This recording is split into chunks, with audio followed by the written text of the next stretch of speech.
cuáles son las ventajas de este régimen simple de tributación.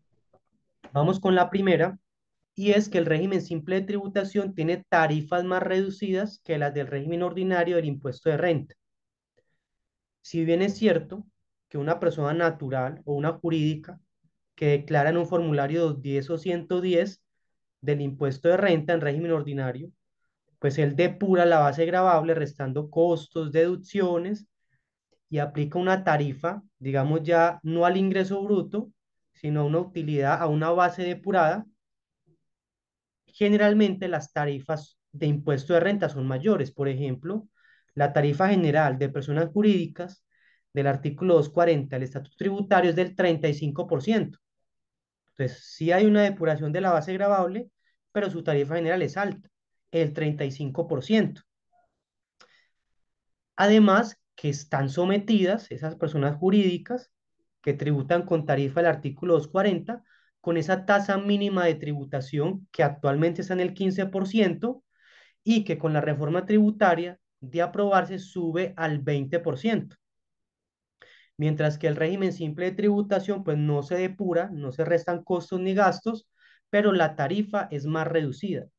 Tarifas que encontramos en el artículo 908 del Estatuto Tributario. Por ejemplo, para una persona que es el rango más alto, tienda pequeñas, minimercados, peluquerías, que está sus ingresos brutos en el año igual o superior a 30.000 VTs hasta 100.000 VTs, pues su tarifa sobre el ingreso gravable sería el 5,6%. Es decir, ingresos menos ingresos no constitutivos de renta me da el ingreso gravable que multiplico por esa tarifa. Si miramos la actividad económica 2, que es la de comerciantes o la residual, igual para el último rango de 30.000 a 100.000 VTs, la tarifa es 4,5%. Evidentemente es una tarifa más reducida que la tarifa general de una sociedad que es el 35%. Solo que aquí, pues la tarifa del 4,5 no se aplica una base gravable ya depurada, sino sobre el ingreso gravable, sin restar costos ni gastos. Pero en muchos casos puede ser, digamos, más óptimo que el contribuyente esté ahí porque paga al 4,5 sobre el ingreso gravable y le genera un menor impuesto. Entonces, habría que analizar cada caso particular. Entonces, una primera ventaja, tarifas más reducidas de las que contempla el estatuto tributario para el régimen ordinario del impuesto de renta. Y que además no solamente es una tarifa reducida, sino que es una tarifa consolidada. Si miramos, por ejemplo, acá nos dice tarifa simple consolidada. Quiere decir que cuando un comerciante, que sus ingresos brutos en el año están en este último rango, 30.000 VTs hasta 100.000 VTs, él a ese ingreso bruto le multiplica el 4,5% y ahí ya le da su impuesto simple. Pero ese impuesto simple es una tarifa consolidada porque ya incluye el impuesto de industria y comercio. Así que ya estaría pagando la parte que sustituye al impuesto de renta, que se denomina el componente simple nacional, pero también estaría pagando el impuesto de industria y comercio, avisos y tableros, que sería el componente ICA territorial.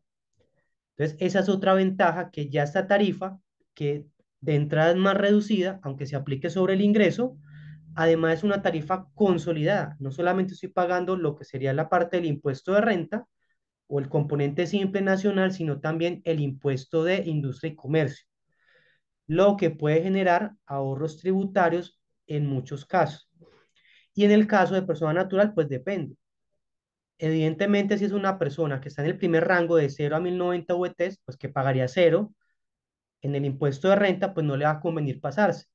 Pero si es una persona natural que queda en los últimos rangos de esa tabla del artículo 241, que a mayor base gravable le da mayor tarifa, quizás a esa persona natural sí le es más conveniente pasarse al régimen simple, porque las tarifas son más reducidas, el 2% para quien su ingreso va de 6.000 VTs a 15.000 VTs.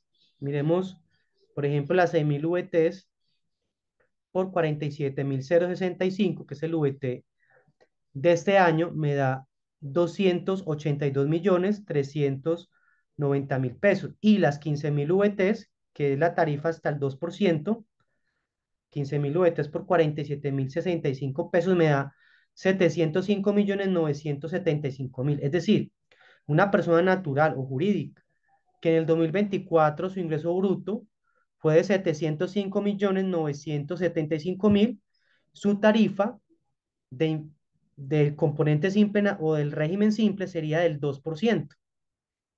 Ahora, si tomáramos ese ingreso, restando costos y deducciones y aplicamos la tabla del artículo 241, seguramente a esa persona natural le va a dar un impuesto alto. Entonces, en cada caso particular, sobre todo en personas naturales, pues hay que evaluar si le es conveniente o no, dependiendo del rango de ingresos brutos en el que se ubique ese contribuyente. Pero de entrada, pues sí es una ventaja que la tarifa sea más reducida que la de impuesto de renta y que además es una tarifa consolidada. Ya estoy pagando el componente simple nacional y también el impuesto de industria y comercio de avisos y tableros.